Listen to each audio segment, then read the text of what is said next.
দেখালে যে মানুষের ওই ফানা দিয়ে কি করছিল দুটো পাথর টুকরা ঠিক না দিতেছে। তার উপরে ওই পাহাড়ের উপরে হচ্ছে বুড়ির বাড়ি। জি জি, ওই পাহাড়ের উপরে ওখানে ওই যে পাহাড়টা আমরা ছেড়ে আসলাম মসজিদের রসুলের উপরেই আমরা ওখানে নামি নেমে। এই মসজিদের ইতিহাসটা কি? মসজিদের ইতিহাস হচ্ছে মসজিদের রসুল যখন তিনি তাইফে আসেন তখন 2 মাস সময় ওখানে অবস্থান করেন এবং ওখানে নামাজ পড়েন, এই জন্য ওটাকে মসজিদের রসুল বলা হয়। এই জায়গাটাতে আসলে অবস্থান করেন। জি জি জি, এই মসজিদে নামাজ পড়ছেন। এই মসজিদে এখান থেকে দাওয়াতের কাজ করছে। জি, বুঝতে পেরেছি। আর মসজিদে আদাত যে বললেন মামা, মসজিদে আদাস যেটা ওই যে আমরা ওখানে দেখলাম বন্ধ, ওই জায়গাতে এখান থেকে যখন রক্তাক্ত করা হয়, যখন প্রহার করা হয়, তখন আল্লাহ নবী এখান থেকে সরে ওখানে যে অবস্থান করে। ওখানে যখন অজ্ঞান হয়ে পড়ে থাকেন, এই আদাস তখন তার হচ্ছে ওই বাগানের মধ্যে আঙ্গুর ফল চিপে চিপে আল্লাহ নবীকে তখন পান করায়। পান করানোর পরে যখন উনি সেন্স ফিরে আসছে, বুঝতে পারছেন যে আদাস খেদমত করতেছে, তখন ওই আদাসের জন্য দোয়া করছে। দোয়া করার পরে আদাস তখন সর্বপ্রথম ঈমান গ্রহণ করে। তাইফের প্রথম মুসলিম হচ্ছে আদাস, এবং ওনার সেই স্মৃতি বিজড়িত জায়গাটা হচ্ছে ওই মসজিদে আদাস। এই হচ্ছে তাইফের মোটামুটি একটা ইতিহাস। তো আমরা এখন যাচ্ছি হলো কারণে মানাজিল মিকাত, যেখানে মিকাত মসজিদের ওখানে, ওই মিকাত মসজিদে যে আমরা ওখানে এহরাম বাঁধবো। তার আগে কার যদি পেশাব পায়খানা প্রয়োজন হয় করে অজু করে, ওখানে পর্যাপ্ত জায়গা আছে, আপনি ইচ্ছা করলে গোসলও করতে পারবেন। আর আমাদের গোসলের প্রয়োজন নেই, আমরা শুধু অজু করব অথবা পেশাব পায়খানা করব করে আমরা জোহরের নামাজ পড়ে, সবাই শোনেন মনোযোগ দিয়ে, 2 রাকাত জোহরের নামাজ পড়বো আমরা জামাতে। পুরুষরা জামাতে পড়বো, মহিলারা ভিতরে 2 রাকাত কসর পড়বেন ফরজ। এরপরে 2 রাকাত সুন্নত যদি পড়ার ইচ্ছা থাকে পড়বেন। আর 2 রাকাত হচ্ছে আপনার এই সুন্নাতুল এহরামের জন্য যে আমরা নিয়ত করব, তখন 2 রাকাত এহরামের নামাজ পড়ে আমরা তখন নিয়ত করব যে লব্বাইকা উমরাতান। এখন কার পক্ষ থেকে উমরা করবেন? আপনার নিজের করবেন, না বাবার নামে করবেন, না দাদার নামে করবেন, না আপনার নানার নামে করবেন, মানে একজন মৃত্যু ব্যক্তির পক্ষ থেকে আরেকটা উমরা করতে পারবেন। হ্যাঁ, বাংলাদেশ থেকে এসে যেটা করছেন সেটা তো আপনার পোক্তা উমরা হয়েই গেছে। আর এখন যিনি উমরা করবেন অন্য ব্যক্তির নামে, যে হেল আমি আমার অমুক আত্মীয়র পক্ষ থেকে উমরা করতেছি, আপনি সহজ করে দেন, কবুল করে নেন। আপনি সহজ করে দেন, কবুল করে নেন। লব্বাইকা উমরাতান বলে, লব্বাইক আল্লাহুম্মা লব্বাইক, লব্বাইক লা শারীকা লাকা লব্বাইক, আমি তো আমার আম্মার জন্য করতে পারবো। ইন্নাল হামদা ওয়ান নি'মাতা লাকা ওয়াল মুলক লা শারীকা লাক। আপনার আম্মা কি সুস্থ আছেন? না সুস্থ আছে, কিন্তু ট্রাভেলিং এ ব্যাপক সমস্যা, মানে নিয়ত আছে কিন্তু কবে আসতে পারবে তার তো। তবে ওনার নামে আপনি নফল তওয়াব করবেন, ওনার পক্ষ থেকে নফল তওয়াব করবেন। ওনার জন্য উমরা না করে আপনি যারা একেবারে মৃত্যুবরণ করেছেন তাদের পক্ষ থেকে করলে, যে তারা তো আর জীবনে তারা আসা সম্ভব না। আপনার আম্মায় আল্লাহ যদি ইচ্ছা করেন, কবুল করেন, আল্লাহ তাকে নিয়ে আসতে পারেন। জি জি, ডান পাশে আমরা দেখতে পাচ্ছি king Abdul Aziz special university hospital. এটা জি, এটা হচ্ছে এই তাইফের হাসপাতাল, কিং আব্দুল আজিজ হসপিটাল। জি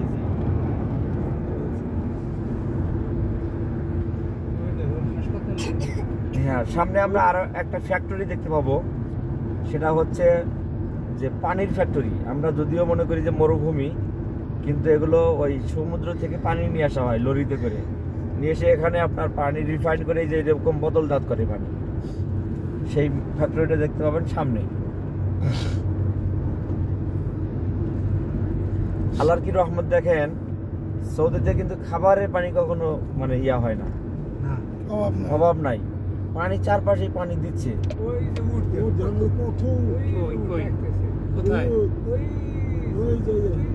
ডানে বাবা আমি যে কোনো একটা ইন্ডিকেশন করতে হবে না।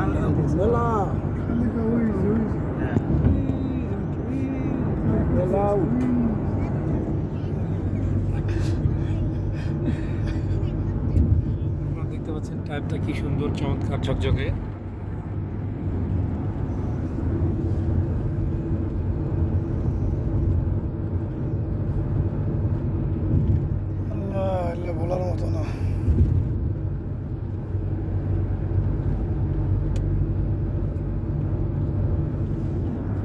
যাচ্ছি কর্ণে মানাজির বিখ্যাত মসজিদে। এখান থেকে হিরামপুরে আবার একটা উমরা করবো ইনশাল্লাহ।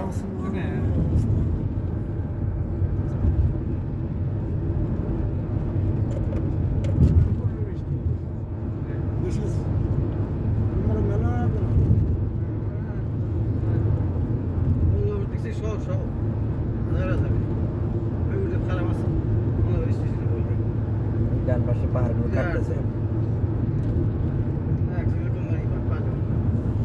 এই যে সামনে যেটা দেখতে পাচ্ছি এটা হলো পানির আপনার ফ্যাক্টরি।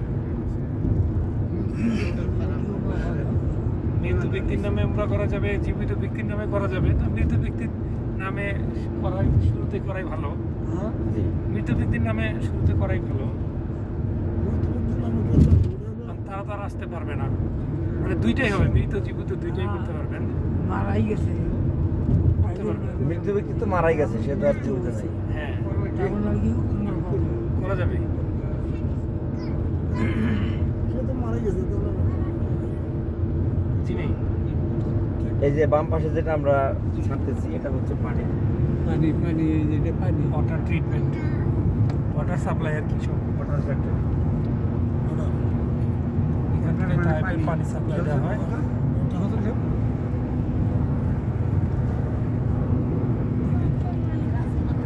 এই দেশ অথচ পানির কত ক্রাইসিস মনে হওয়ার কথা, কিন্তু কোনো ক্রাইসিস নেই।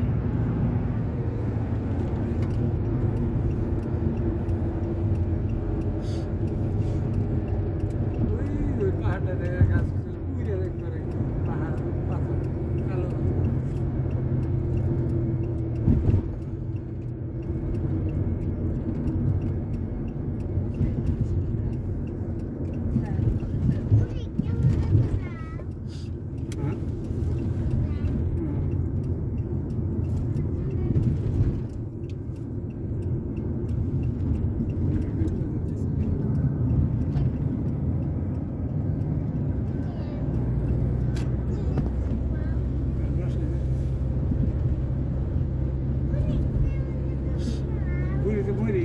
सब खाने के लिए रुकना तो नहीं कहीं ऐसी जगह पे जी খাওয়ার জন্য কোনো জায়গায় দেরি করবেন কি? না না না, আমরা আমরা হোটেলে ঠিক আছে চলে যাবো।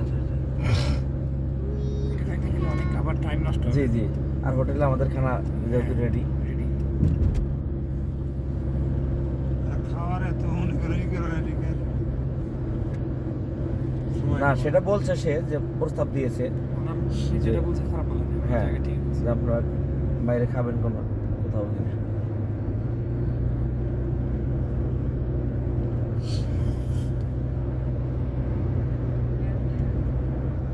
এটাকে একমাত্র শহর মনে হইলে ভালো হবে। জি, যে এক জায়গায় সুন্দর গোছালো, মদিনা শহরটাও সুন্দর মানে হবে। মনে হচ্ছে যে পুরো আবাসিক। অফিসিয়াল সাইট কম আর কি। হ্যাঁ, মানে সবকিছু মনে হয় না এই শহরে মানুষ আছে। হুম।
হেনে ঘুমাও